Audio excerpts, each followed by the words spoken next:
'Cause like a winter tonight, I thought I would always have light. The quick flash that you gave to me, so dark I could barely see. Looking. Welcome everyone, and thank you for joining us today. We have a very intriguing show. Today we're going to learn about what are the serpent handlers. We have a special guest, Professor of Psychology at the University of Tennessee in Chattanooga, Professor Hood, who specializes in the psychology of religion. In this part one, we're going to be talking about serpent handlers. In part two, we're going to talk about, is the belief in God biological or not? Welcome, Professor Hood. Thank you for joining us. That's my pleasure. So, this is really intriguing to me. So the first question I have to ask is how you got involved with the serpent handlers. Well, when I first came to the University of Tennessee at Chattanooga, there was publicity at two deaths that occurred in a church in Carson Springs. And while the news media was speculating on what these people believed and what their practice entailed, nobody really had studied these people or documented the tradition. So since my area of interest is in the psychology of religion, I decided to get to know these people, to participate in their services, and to document their beliefs and practices. Now, is this only for that region of Tennessee, or are they in different states? No, the tradition has been in many parts of the United States, but its great strength is in the Appalachian Mountain regions, and that goes all the way from Alabama up to Ohio, but it includes the states Tennessee, Georgia, the Carolinas, Kentucky, West Virginia. So really the South. Well, yeah, southeastern part of the Appalachian Mountain regions. But there have been handling churches all over America, including churches as far west as California. Interesting. Well, let's go ahead and start exploring this. What is the history of the serpent handlers? How long have they been around? Well, the serpent handlers really combined three traditions that people might be familiar with.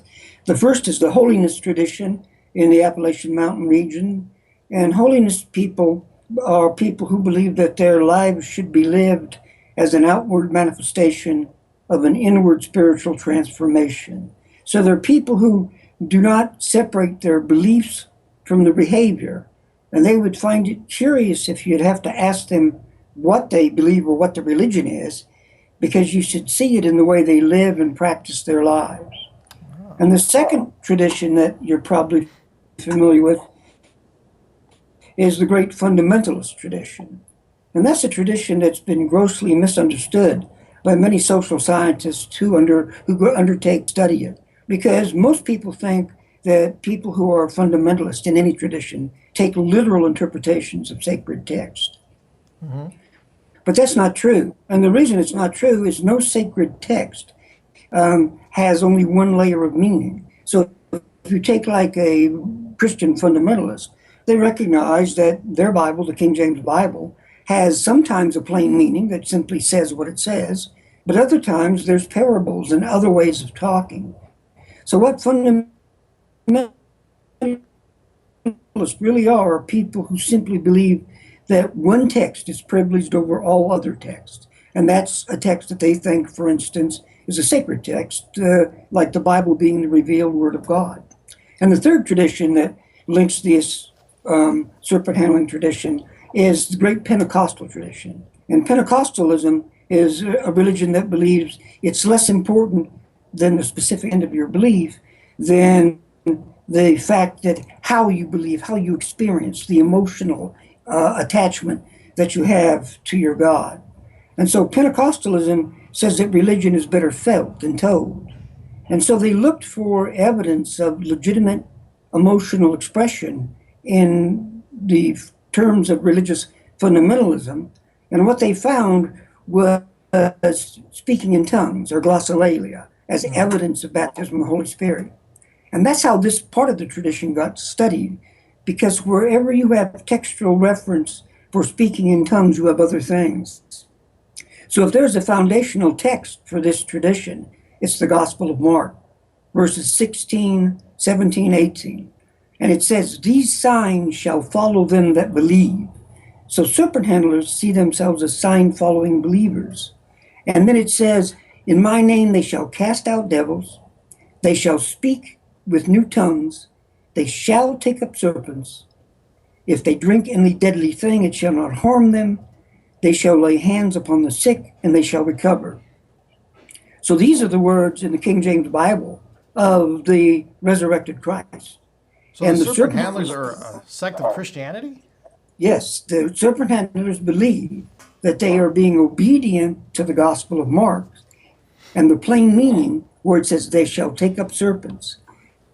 So starting in about 1909, the Pentecostals, Church of God of Prophecy, began to practice the handling of serpents. And they were amazed because they could pick up rattlesnakes and copperheads and not get bit and not get maimed. So they felt that the signs were following the believers. And this was a miraculous sign that this Pentecostal movement was, in fact, reliving those great moments of the day of Pentecost. And so as they began to handle serpents more and more, they got publicity and people were awed by this tradition. But something began to happen because as they begin to handle serpents more and more, some people begin to get bit, some people begin to get maimed, and some people began to die. So the mainstream denominations began to back away from the practice. And only the renegade churches, I call the renegade churches of God, throughout the Appalachian Mountains continued the practice.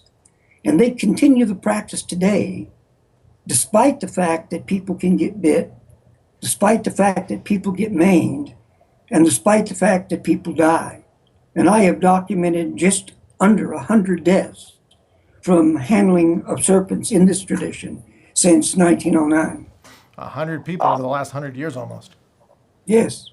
Now, I guess we'll delve into a little bit in their practices. How do they use the serpents? What kind of serpents are they?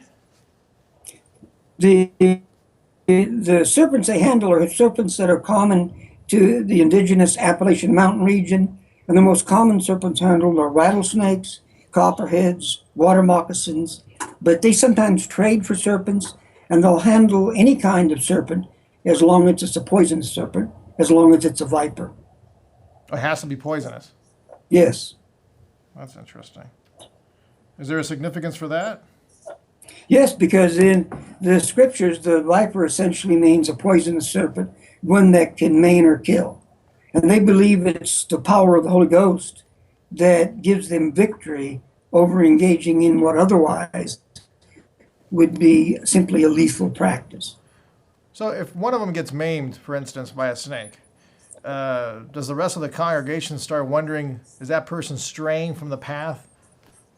Yeah, the serpent handlers that continued the practice don't have any better explanation for what theologians call theodicy than everybody else. That is, they don't know why sometimes they get bit, sometimes they get maimed, and sometimes they die. But here's what they'll say. Nobody gets out of this life alive. So it's not a question of whether you're going to die. It's how you're going to die. And what greater assurance of your salvation is there than if in being obedient to God, you handle a serpent, and that's the way that God, in their language, calls you home. So they believe it's important that they live their life obedient to God, knowing that everybody in the end dies. And what's important is not your death, but your salvation. And your salvation is assured by being obedient to God. So handling serpents as an act of obedience doesn't guarantee you that you won't get bit. It doesn't guarantee that you won't die. But it does assure you that if you're a firm believer in the gospel and practice the signs, that your salvation is assured. That's fascinating.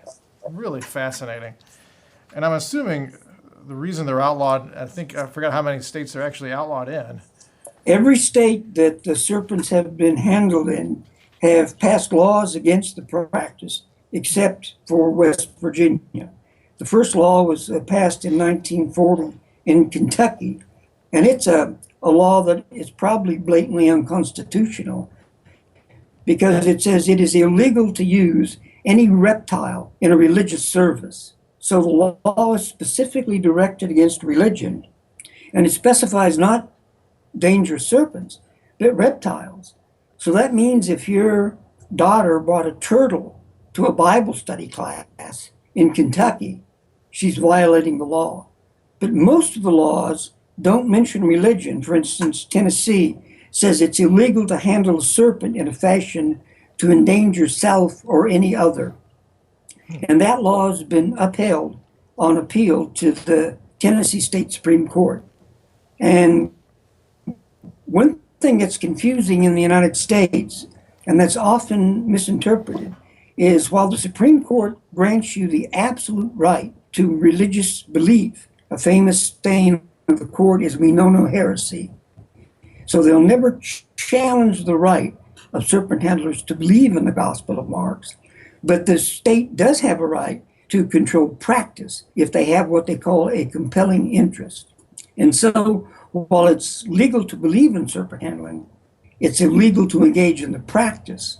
And the appellate courts have reasoned that the reason you can't engage in this practice is to prevent believers from producing widows and orphans. So that compelling interest is really an ambiguous term. Yeah, it is. And I've testified in courts in favor of the serpent handlers because I think that it's a specious argument. Because as long as you're a consenting adult, the states allow all kinds of high-risk activity. You can ride a motorcycle. Injury rate in professional football now is 100%. So much entail risk when secular activities can. So my argument is, as long as someone is a consenting adult, they have the right to not only believe in the Gospel of Mark, but also to practice what it plainly states is a legitimate religious ritual, which is the taking up of serpents for those who believe. That's a great point. You know, it's really bizarre that they had to do that. They had to ban these individuals from doing it. I understand trying to protect them from obviously getting maimed or killing themselves by accident, but the violation of the constitutional rights is pretty evident. Sure. My argument has always been if they could get proper funding, a proper case could go to the U.S. Supreme Court, and I believe that they would be sustained in their practice. I would agree with For that. instance, in the state of Tennessee, in the last 10 years, we have whitewater rafting right here in Chattanooga on the Ocoee River. In the last 10 years, 10 people have died whitewater rafting on the Ocoee. And in the last 10 years, in all the Appalachian states, only 2 people have died from serpent handling. But we don't see people trying to ban whitewater rafting. We just say it's a risk that if you're willing to take is your constitutional right. That's an excellent point. Excellent point. And last question, how many serpent handlers do you think there are in America? Nobody knows because they don't keep any kind of written records or any kind of rolls of membership. But scattered throughout the Appalachian Mountains, my estimate is there's about 125 churches.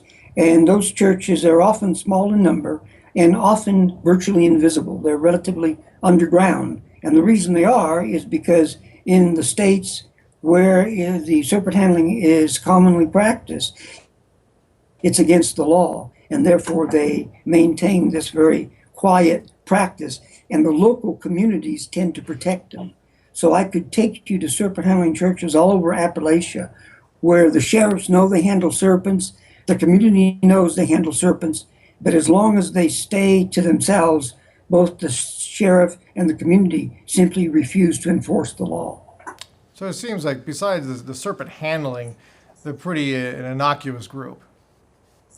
Yeah, and in fact, serpent handlers would often say, we don't know why you just emphasize handling, because if you took the Pentecostals and the fundamentalists and the holiness people, as I suggested at the beginning of this little interview, they overlap 95% with them. The only thing they differ in is actually believing in the taking up of serpents.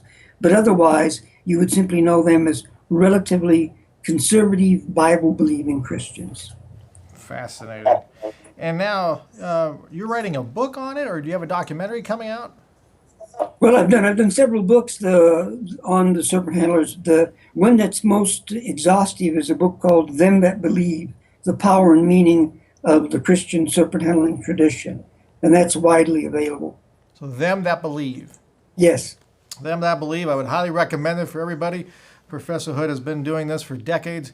He has vast experience and he knows about the world of religion and psychology, and now as well, the world of serpent handling. Thank you so much, Professor Hood, for this fascinating show and interview. We really appreciate it. I enjoyed it. Thank you. As we're coming up, part 2 with Professor Hood, we talk about the biological belief. Is that inside us? Do we inherit the belief in God?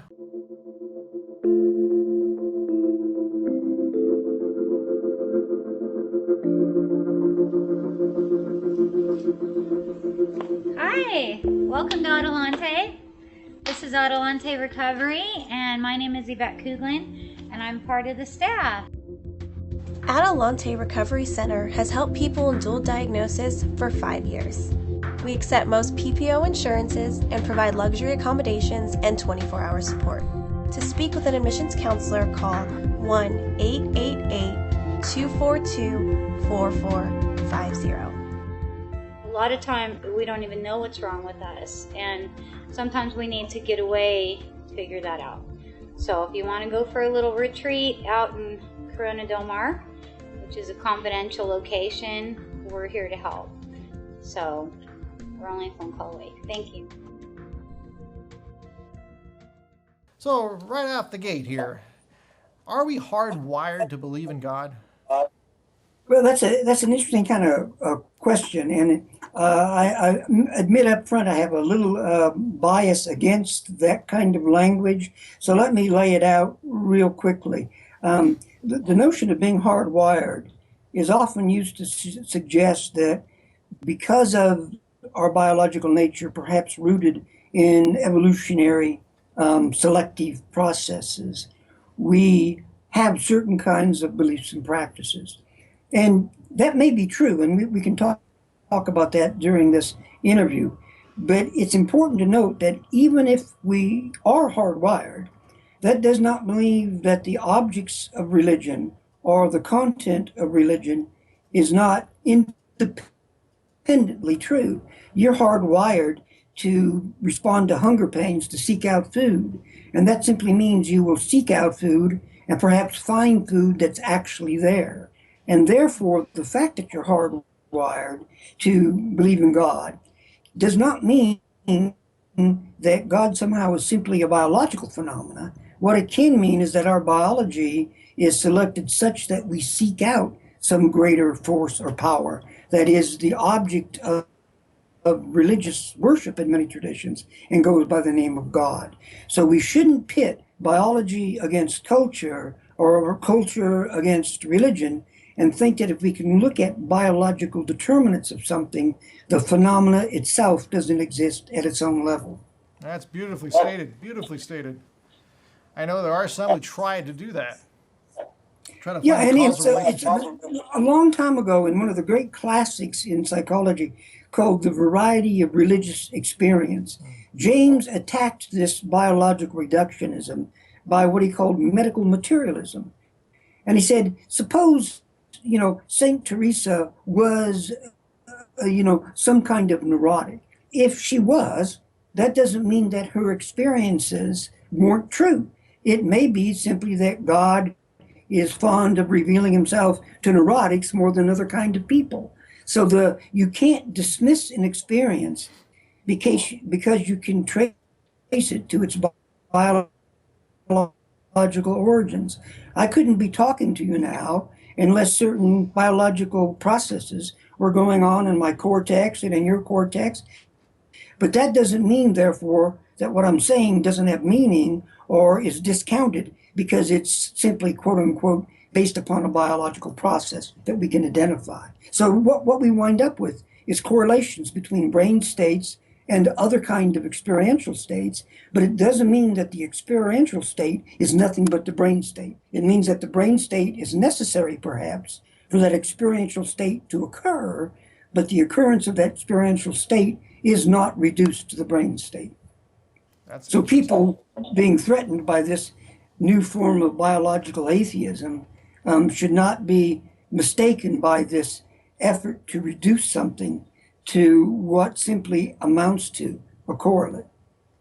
So it sounds like people are falling prey to the reductionist Yes, exactly. philosophy. That doesn't make sense because when I'm talking to you, all of the electrical activity in my brain is perhaps necessary for me to vocalize what happens, but my vocalizations have meaning and you struggle to interpret and to understand them. And you don't do that in terms of the electrical chemical activity that makes it all possible.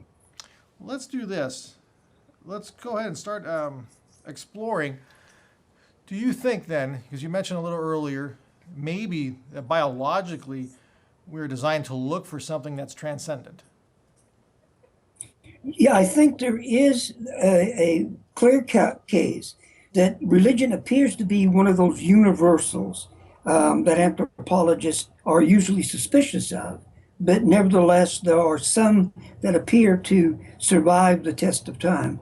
So you're hard put to find a culture that doesn't have some sense of transcendence and some way of linking to, worshiping that understanding of that transcendence. So there may be this biological base that tells us that in some sense we can't be isolated within ourselves and that we search for something greater and larger than ourselves. And that may be one of the bases for seeking out religions as a cultural universal. Because most cultures, in fact, find some way to link up to what they identify as God, some higher power. And the religious great faith traditions are protectors of that awareness and the assurance that it's not simply a figment of your imagination or simply a misfiring of a brain state. Well, that sparked a question in my brain right now. Okay, good. I'm trying, trying to figure out how to phrase this. Is there any culture that we know of that was originally atheist?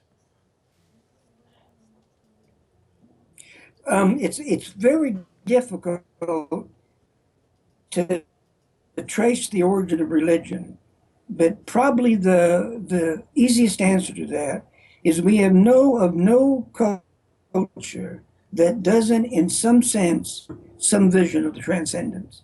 So if there is an atheism, it's not an early characteristic of humankind.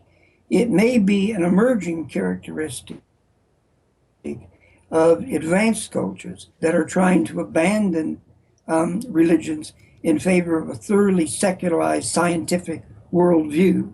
But those cultures are rare, and it's not clear that they are going to be in any sense more frequent than the cultures that maintain their faith.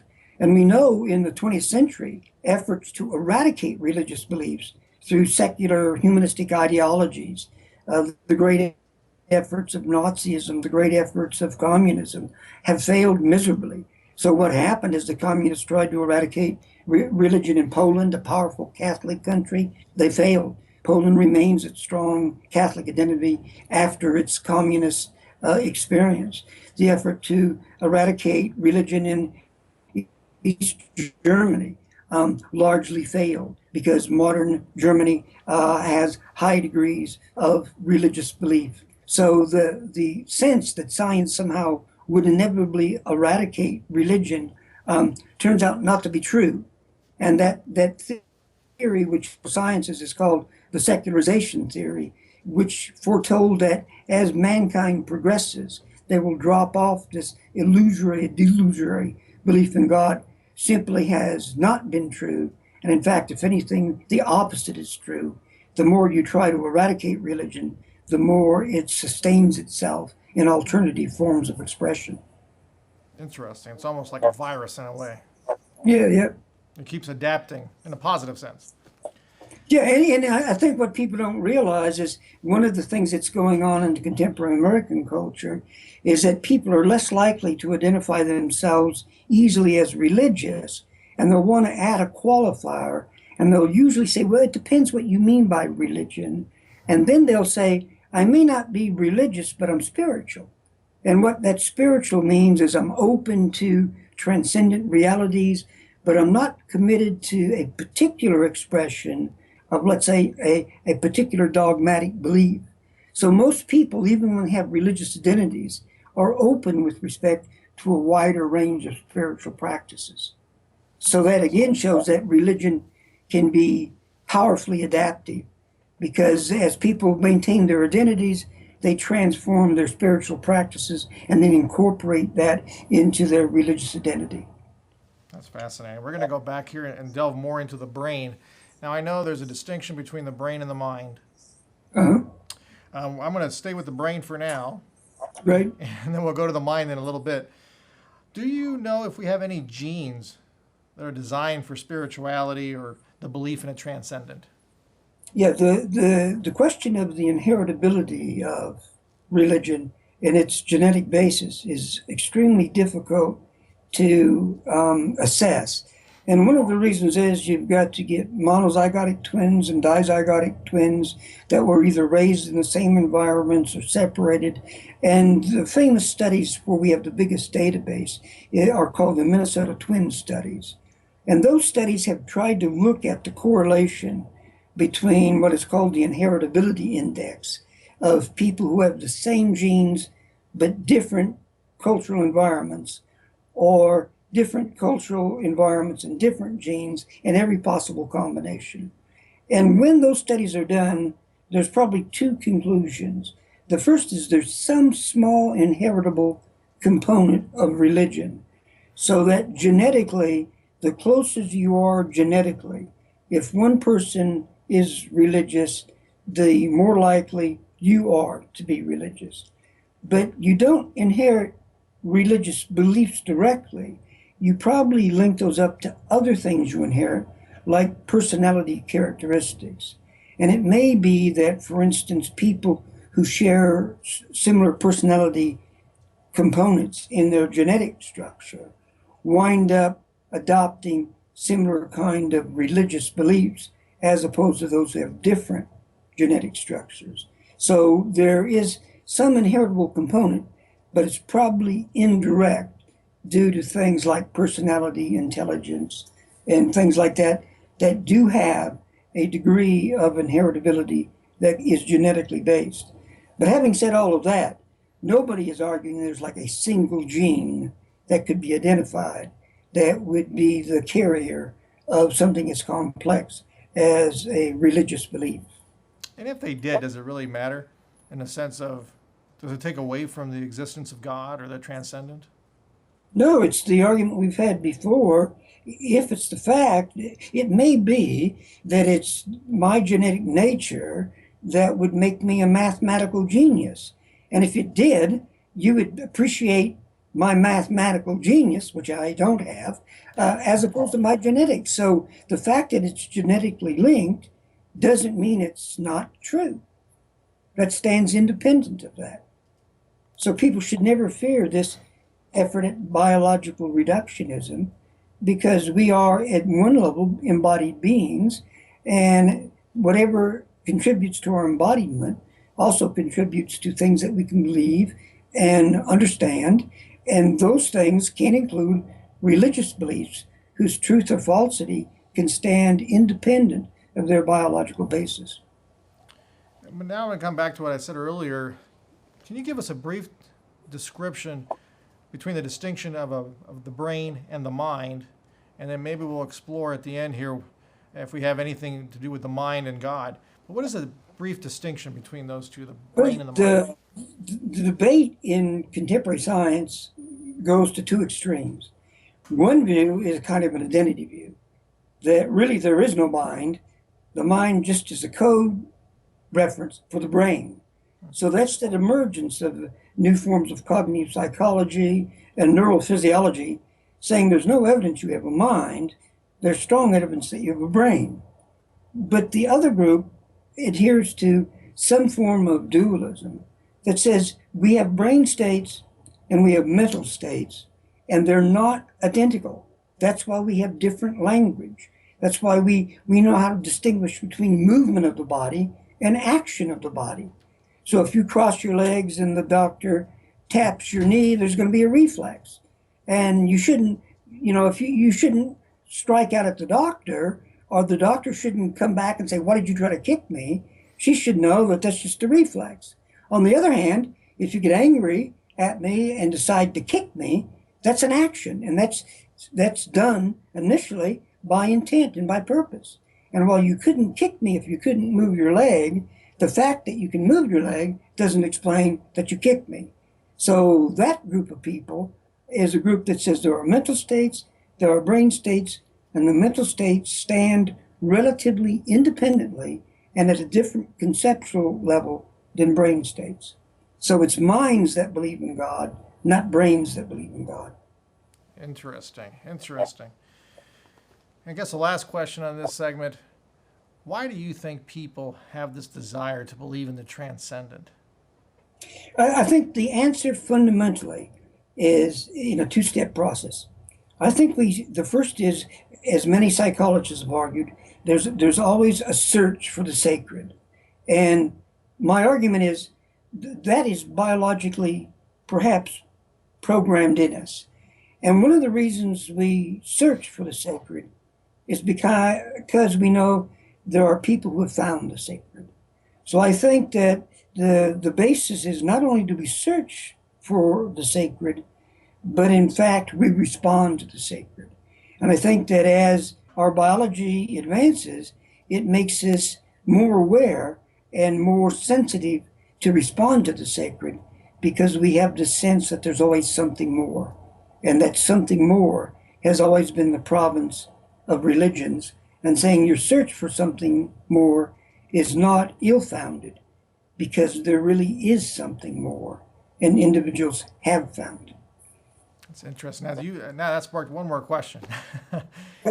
Is that sense of something more, is that deriving from the brain or the mind?